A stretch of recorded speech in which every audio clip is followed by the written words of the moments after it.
Hey y'all, it's Mary Hyatt, and I'm so excited you're here for this month's topic, which is all about money. But before we hop into today's episode, I gotta ask, when was the last time you thought about your relationship to money? Not just paying your bills and getting out of debt, but like your actual relationship to it. This month, as we explore this idea, I'm going to help you find more peace and ease when you think about money, when you make money, and when you give money away. I'm confident that after the next several episodes, you'll have a new money consciousness that will leave you feeling truly abundant. So heck, let's get into it. Welcome to the Living Fully Alive podcast with Mary Hyatt, here to help you find your authentic voice, learn how to love yourself, and embrace your life. And now, your host, life and mindset coach, body love advocate, and doTERRA Presidential Diamond, Mary Hyatt. Hey y'all, it's Mary, and I am so excited to be having this conversation around money today. In fact, I'm pretty excited that we have a whole month to talk about money. Y'all, I love money. I make a lot of money. It's been a huge journey over the past several years with me and money, and even to get to a place where I can say that out loud without shame or fear of your judgment that I love money. I find money fun now, and I've had to do a lot of work around my beliefs about money.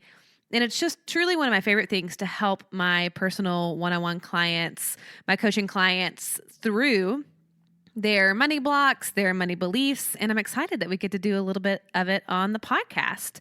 And I think why I love talking about money is because it is loaded, like really loaded. I mean, it is right up there with, hey, I'll take topics you don't talk about for 500, Alex, including sex and politics. Except that, oddly enough, we are obsessed as a culture with money, trying to get more of it. It is the American way. But we're not going to talk about it, of course. I mean, if you think about it, it's a little taboo. It's usually one of those conversations or topics that stays hidden inside our subconscious.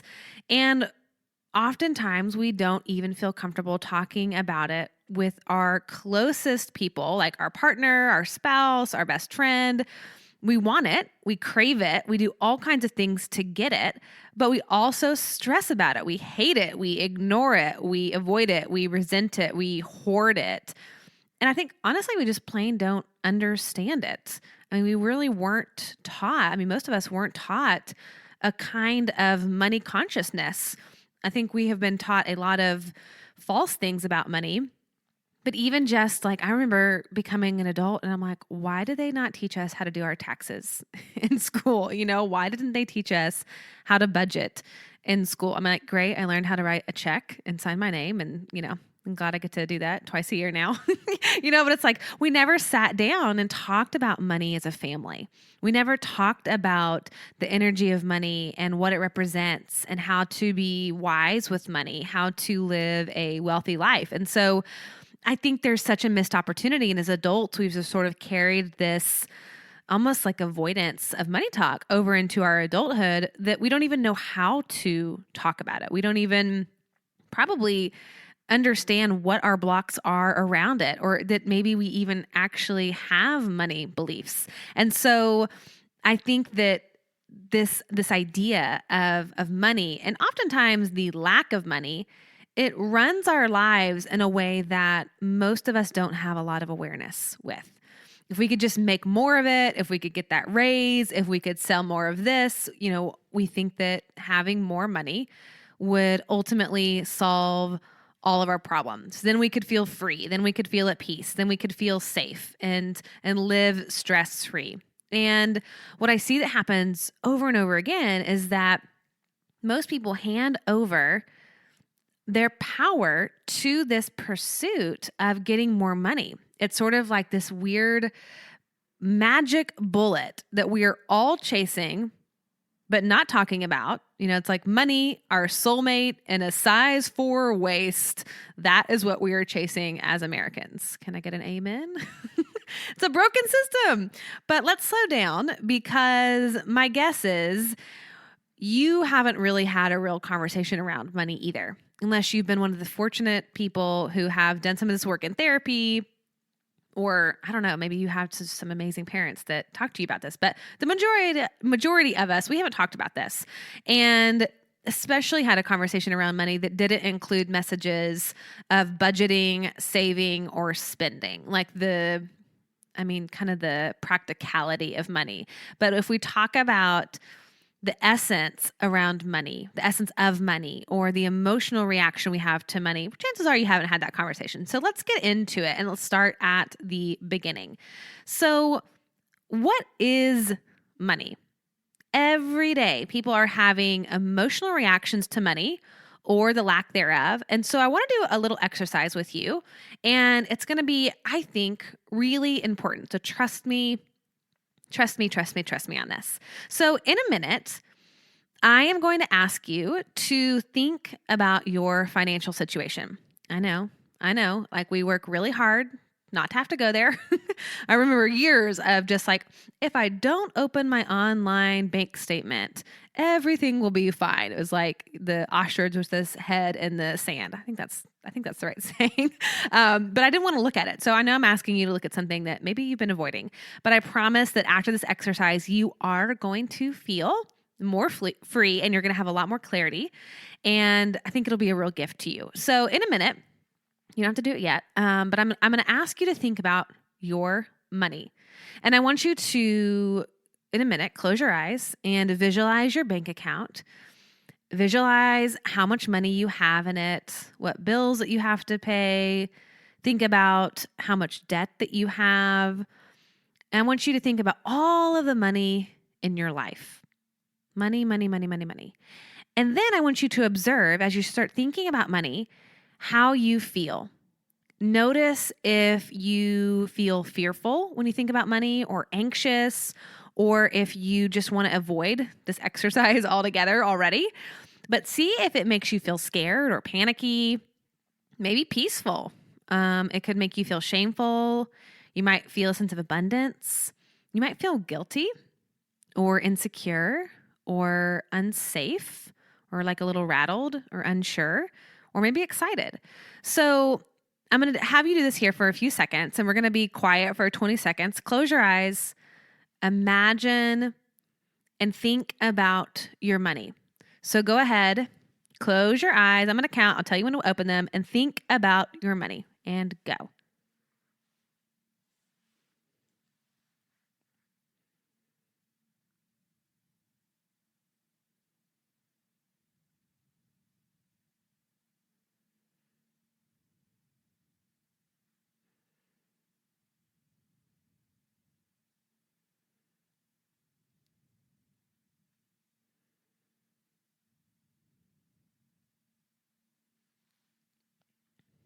All right, you can open your eyes. Was that the most awkward 20 seconds of your life? No, but really, okay, how did you feel? What emotions did that conjure up? How did you feel? Really, like, think about it. Like, when you thought about your money, when you thought about your bank account, the money you want to make or the money you have made, maybe you're thinking about savings or your debt. How did that make you feel? See if you can come up with a word or two of an emotional descriptive word to share how you experienced that little imagination exercise. And now recognize that all of those are thoughts, your thoughts about money. And all I did was ask you to think about your bank account, visualize your money. I didn't say hold real money or actually experience it in real life. I just asked you to think about it. And whatever you thought about your money situation created a feeling inside yourself that you were observing. So if you felt stressed or worried or anxious, that emotion came from a thought that you had about the money. This was a judgment, maybe about yourself or about your relationship to your money. You may have been thinking things like, dang, I should have worked harder last month. Or, man, if only I had done this, then I wouldn't be in so much debt. Or, if only I could make as much as, Sharon. Or I shouldn't be having these financial issues. I'm too old for this. Or, man, how am I actually going to pay off all that debt? Think about what you were thinking. When I asked you to think about money, what were some of those thoughts that came forward that created an emotional reaction? Fear, stress, panic, uncertainty. What was so amazing about the exercise is that you are reacting to your judgments surrounding money, not the actual money itself. Does that make sense? Like, you're not holding money. It's like whatever you're attaching to the concept of money, to the actual physical money, that's what you're having the emotional reaction to. I mean, after all, if you think about it, money is just paper. And yet we have so many psychological issues tied to it. I can remember, this was in high school. I had a mentor I would meet at Starbucks. It was so great. And he said to me one time, he said, "Mary, it's just money. It comes in, it flows out. It's just money." And I remember even back then when I was in high school, I was working 2 jobs. I had grown up in a family where my dad was an entrepreneur, and so we were constantly struggling for money. It was feast or famine. And I learned very early on to be very stressed about money. And so I got to witness my stress around money. Like, I think I was a junior in high school when I was meeting with this mentor of mine. And so I recognized I felt all this pressure to make money. I have to make money. I have to make money. I have to make money. And I felt like I needed to keep it. I needed to hoard it. It was like, I felt like there was never enough of it. And in reality, it's only the money itself only has charge because we've attached an emotional charge to it. By itself, it doesn't have any emotional charge to it. It's just a piece of paper that we use as currency that we have agreed to as a society to, pay for goods and services. It hasn't done anything to you. Money, take a minute. Money hasn't done anything to you. It hasn't chased you down in a dark alley at night. It doesn't have a magical Harry Potter kind of mouthpiece on of it to tell you what a horrible person you are for not having more of it. And it certainly has never convinced you to stay at a job that you hate. It's just a piece of paper. It is just money. It only carries the energy that we give it. Money doesn't carry any value except for the value that we give it. This is why I absolutely love talking about money, because it's never really about the money. It's what we make money mean. That's way more interesting to dig into. And so I kind of want to reiterate this a little bit deeper. Hey y'all, I just wanted to interrupt this episode real quick to remind you to subscribe to this podcast. I know that emails get lost in your spam folder, so subscribing means my episodes come right to your phone. So go ahead, hit that quick little subscribe button so that you don't miss out on any of the Living Fully Alive episodes. Plus, in addition to subscribing to the podcast, make sure you subscribe to my YouTube channel as well. I don't know if you know this, but I have been releasing guided meditations every Monday over on YouTube, and you're not going to hear them here. So if you've been wanting to start an easy meditation practice, subscribe to my YouTube channel so that you don't miss out on my short 15-minute guided meditations.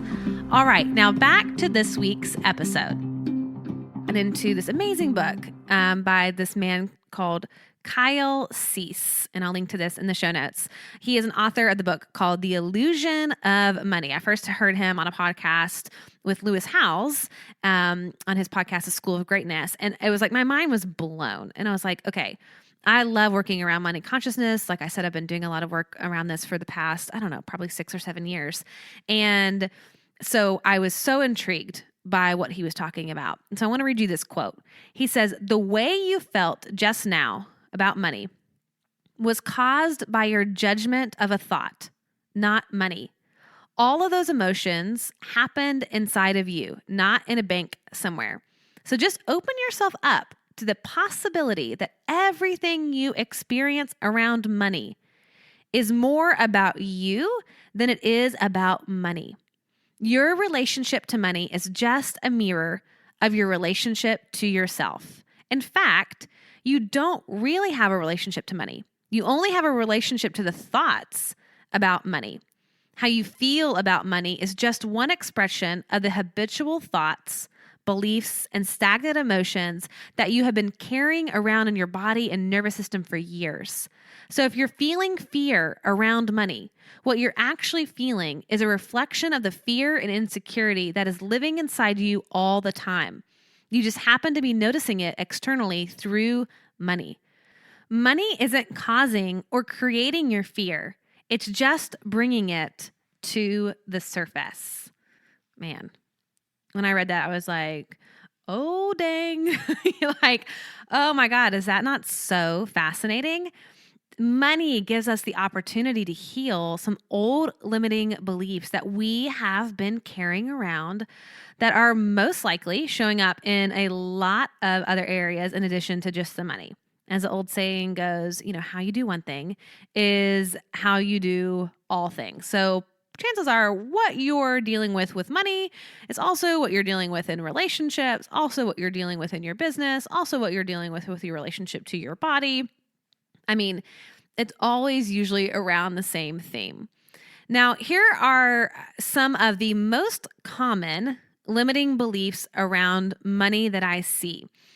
And as you listen to these, see which ones you might be operating from and ones that feel familiar to you, because there is a root to all of these, that kind of common denominator that's at the core of most of these limiting beliefs that we'll talk about here in a moment, that it's like the root is what's showing up. So these are kind of the limiting beliefs that sit on top of money that are causing that fear, that stress, that doubt, that uncertainty, all of that. All right, so here we go.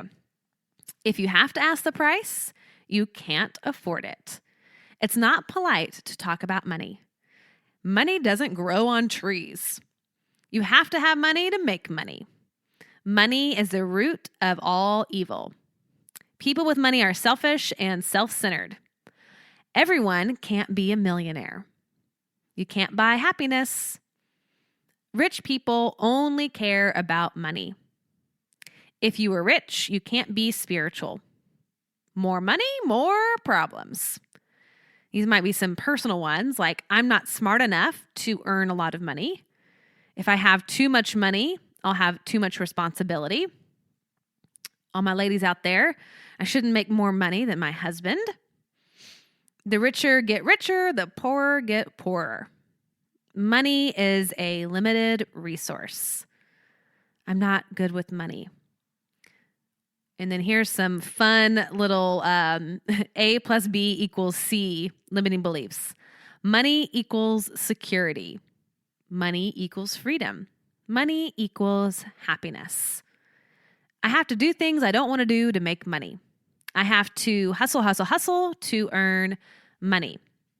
Now, obviously, does not include all of the potential limiting beliefs that you have around money, but I guess I'm guessing that you've probably heard some that sounded a little familiar to you, and it's like, oh yeah, I think I might subconsciously be operating from that. And these are all judgments that we've attached to money and our experience of it. It's not the money itself that's doing this. It's what we think about money, the thoughts we have around money. That's why we call them beliefs about money, limiting beliefs about money. But all of these beliefs are little indicators where we can press in and trace back our root block to money. So to get further into this root, I'm going to have you do another little exercise that I think is super fun. I don't know, maybe fun's a little like generous of a word, but I think it's really illuminating. We'll call it that. So grab a pen and the paper, or if you want to just use your phone and type this out, that's totally fine too. But I want to expose your limiting beliefs around money. Now, this isn't a time to write down what you think the right answer should be. So all you recovering perfectionists out there, just like table it, put it to the side. This is not about getting the answer right. This is actually about trying to learn more about what you're unconsciously operating under. So that's not going to help you if you're just trying to do what you think is the right answer. We want that like visceral answer, the real deal answer. And I just encourage you to just pause and actually do this, because, don't get me wrong, kudos to you for listening to this episode, even this far in, but this is where the magic happens when you do the work and explore your thinking. So you're going to answer 3 questions that are fill in the blank. So the first is fill in the blank. Money is dot, dot, dot. Money is dot, dot, dot. So pause this, jot it down, take your time. You can come up with as many answers as you want. Money is dot, dot, dot. And then unpause and come to me when you get done. Second question is, I'd love to have more money, but dot, dot, dot. Fill in the blank. I'd love to have more money, but what is that but for you? I'd love to have more money, but again, pause this, jot it down, and you could have several for this one as well. Again, no judgment, just observe. This is where, once we recognize what we are operating under, then we can shift and change if we feel like we need this to be updated. All right, third one is I am not financially free because dot, dot, dot. Again, pause, jot your answers down, and then come back to me when you're done. And this could be also like because I'm a single mom, because I didn't graduate college, because my parents were poor, because I live in the middle of nowhere. These are just kind of some examples. So this is super helpful to uncover your limiting beliefs about money. And what I've realized is that usually all of our answers boil down to some kind of scarcity or lack. This is what I'm talking about when I'm talking about the root. When we look at the reasons why we think we're not already financially free, or, I'd love to make money, but it usually, we think that money is the cause of our problems. If I only had more money, then I could, live the life that I wanted to live or do the things that I wanted to do. And we think that money is a savior from all of our problems. And if we had more money, our life would be better. And this is where it gets a little bit intriguing. But either, and these are some of the blocks, either we are not good enough in some way, like I didn't get the right education, or I'm not smart enough, or I don't know enough people, or I'm not pretty enough, or I'm not thin enough, or I'm not old enough or young enough, or whatever it is. Like we think that there's something not enough about who we are. We don't have access to it. Like, I can't get it. I don't know how to get it. Other people have it. There's not enough for me to have as well. There's usually someone else to blame. But what it boils down to is that there's not enough. Not enough. It really comes down to scarcity or lack. I'm not enough. There's not enough. So, for example, a 6-month group coaching program with these amazing 8 women. And the topic of our program has been centered around the theme, I am enough. It's been this just beautiful journey at looking at our worth, our femininity, our lovability, and our blocks to all of those things. And one of the consistent beliefs that popped up, no matter if we were talking about body image or business or money or sex, it all boiled down to this idea of enoughness, or maybe another way of saying it is lack. So, for example, when we have the belief, the limiting belief, I am not enough, guess where else this sort of idea of lack, or in this case, self-lack or self-scarcity shows up? Money. I mean, scarcity thinking is going to pop up everywhere. And it can be really personal, like I am not enough, and I am not pretty enough, I am not smart enough, all the ways in which we judge ourselves and criticize ourselves and believe that we are not worthy of love and belonging, and we have to earn our lovability. But it always moves out from the personal and becomes universal and ends up almost like the plague. It's like it spreads and it starts toxifying, if that's even a word. It starts toxifying everything that it touches. It infects everything. There we go. It infects. It's a better word. Everything that it touches. And what's amazing is that I am not enough spreads to there is not enough. And it's been really beautiful to watch these women, the light bulbs go off, and over the past 6 months, see them realize that their relationships to their businesses, their financial situation, and honestly, anything else was just a mirror to how they saw themselves. There is this one root issue, and it's just popping up in a lot of different ways. That's why I love talking about money, because it gives us the opportunity to look at all the areas in our lives. It's like if it's showing up in money, if our emotions and our fears around money and our belief that there is not enough, or we don't have possess whatever it is, enoughness to get more of it, then that's just going to show itself in so many different arenas in our life. And so it's kind of like when we work on one thing, we actually are working on a lot of different things. And when we have this kind of perceived lack, there's not enough, then what do? We try to chase it. We try to find it. We try to fix it. We try to get it. We grasp for it. We want it. And there is this sort of idea, or maybe a metaphor would be like, okay, you're starving and you're going to do anything and everything to get out of that state of survival and find yourself some food. Like when you're really, really hungry and there's a lack, you will go to any measure to get. And that's often how we're going to relate to money, because that's how we are relating to ourselves. So think about yourself for just a moment. Think about how oftentimes we think if we can just get something, if we can learn something, if we can change a situation, then we'll be happy. Then we'll be at peace. If we are able to fix ourselves, heal ourselves, all the positive psychology things, read another book, go to another seminar, be successful in our business, be the best parent, be the best wife, have the ideal beauty body, then we'll be lovable. Then we will be enough. And what I love about that new awareness is that it's the exact same thing for money. And what happens is when we can shift and adopt two new beliefs, I am enough, and there is enough, it will radically change your life. Radically change your life. I am enough. And there is enough. And that's not something that happens overnight. I mean, what I've experienced in this group coaching program, which I'm doing again, by the way, coming up in 2020, and I'll make sure to announce the details for that if you're interested in spending some concentrated time around this topic. But what's amazing to witness is how when you consistently challenge the voice that says, I am not enough, or there is not enough, when you start seeing it pop up and pop up and pop up and pop up and pop up, you have all these opportunities to rewire that neurology, that limiting belief inside of your nervous system, inside of your brain, inside of your body.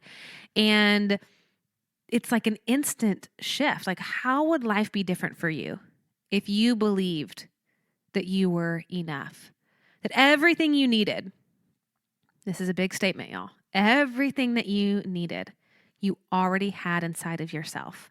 So let me explain this for a second, because essentially what we're trying to get from money and what we're actually seeking when we think, I got to get more money, I got to get more money, I got to make more money, I got to have more of it, we actually already have the availability within ourselves to experience that. The answer is from within, not from something external. It's not going to come from money. So freedom, like if you say, okay, well, money equals freedom. Freedom doesn't come from money. Peace doesn't come from money. Security doesn't come from money. Love doesn't come from money. All of that, all of those things already exist within ourselves. And so when we attach these meanings to money, once I make money, I'm going to feel XYZ, or once I get rich, then I will do this, or then I will feel this. We are robbing ourselves of what is available to us right now. It's like in the wishing for our circumstances to be different by the solution of money. When I get this money, money will change everything. And what we're doing is we're actually pushing that feeling that we're after, the peace, the freedom, the security, the love, whatever it is. We're actually pushing that further or further away from ourselves because we associate that with having to get something external in order to feel a different way. Something in our future that we don't have right now. Again, scarcity and lack. We don't have it. We want it. That wanting it to be different, wanting more money, all of that is really interesting, because all of those things we could actually have right now. And so money is just a mirror for us to see where we are wanting, where we have a fear that needs some loving attention. Because getting more money is not going to take the fear away. The fear is there to help us learn to address it, to become aware of it, to validate it and hear it, and then eventually release it. The fear of not having enough or not being enough is just an old story and it needs some updating. It feels real, but it's not true. And when we find ourselves panicked about money or stressed about money or anxious around money, there is always something deeper at play. Again, it's never actually about the money. And maybe it's because we don't feel free or we don't feel safe, like in general, or maybe we don't feel like we can believe in ourselves or that we don't trust God or our higher power. Sometimes, and I've experienced this a lot in my clients, that they have a real fear of receiving because they're afraid if they let in abundance, if they let in wealth, if they let in money, that somehow they are going to be punished for it. Somehow they're going to have the rug pulled out from under them or the other shoe will drop. And so they live small because they're fearful about that. And so again, it's just like highlighting these deeper issues. Money is just a conduit for the energy that we are holding inside of our bodies. Are all of our feelings, all of our emotions around money. They are our teacher. And so it's a pretty amazing gift to be able to slow down and do some of this money work. And I'm really excited about the next couple episodes in this month's topic because we're going to be talking about abundance. Lindsley and I are going to get into that next week, and we're going to talk about abundance-minded thinking and how to get into that state of sufficiency, how to get into a state of generosity, how to live in a state of abundance, and not just from a financial standpoint, but how that, again, it's like it filters all through your life. So we're going to really get into that next week, which I'm just so freaking excited about. We have a very special guest, amazing author, Kate Northrup. She is the author of Do Less Plus Money and Love Story, and she has just an incredible money consciousness and a psychology around money and how you actually can do less. And sometimes that idea of hustle, hustle, hustle works against you. So we're going to get into all of that in a couple weeks, which I'm super excited about. But when we think about money and we think about what we wished money would give us, what feeling money would give us, that security, that peace, it's like the invitation is, can you give yourself permission to feel the thing that you're wanting to feel in the first place? Can you give yourself permission to feel that now? It's like, what if you were able and gave yourself permission to feel that freedom that you're after, to feel that love, to feel that peace now? Because it's not going to come through money. It's not going to come through a perfect body. It's not going to come through a perfect mate. It's not going to come from a perfect business. These things, and I think because we're talking about money this month, these are just mirrors of what is happening internally inside of ourselves and is really a beautiful opportunity to meet that need, to realize that in this present moment, we can have access to peace. In this present moment, we can have access to freedom, to security. And it's never external. It's like we put some association on the external things, but that's not what it is. It's just the thinking around it that's generating these feelings. And so we have availability to that right now. And it's just so powerful to begin to question our beliefs around money, because the first step in living fully alive is awareness. Like, we can't do anything until we are aware of the beliefs that we have around, really any issue. And this stuff is always ancient. It's always part of our story. It's part of our biography, but it doesn't have to be part of who we are. What I love about doing this work around money, we'll get into more of the specifics as the weeks happen over the course of this month, is that you begin to change your story. You begin to realize that in this present moment, you are not your story. You are not your biography. Yes, those things are incredibly important. Yes, things happen to us in the past, some things that are really difficult and hard and traumatic and all the things. But right now, in this present moment, wherever you find yourself listening to this podcast, you have the opportunity to shift that and take the energy, take the charge, take the meaning away from money that you've been giving it, taking your power back to yourself and recognizing that you can feel all the things you think money is going to give you. You can feel that right now. So, y'all, thank you for this sort of foundational conversation about what is money and how it is a mirror for how we think of ourselves, our enoughness or our lack of enoughness, and how that just gets translated all across the board. And we're going to dive deeper in the next couple weeks. So make sure to head back, come back. And of course, as always, y'all, just remember the purpose of life is to be grateful, to be great, and to be full. All right, Lindsley and I will be together next week, and we will chat with you then. Bye. Of today's episode, make sure to share it with your girlfriends and invite them into this month's topic of money. And if you want to keep the discovery journey going of living more fully alive, check out all my past episodes from the podcast over at maryhyatt.com/show. Plus, you'll be able to grab the show notes for this episode along with the essential oil recipe of the month. Again, that's maryhyatt.com/show. See y'all next week.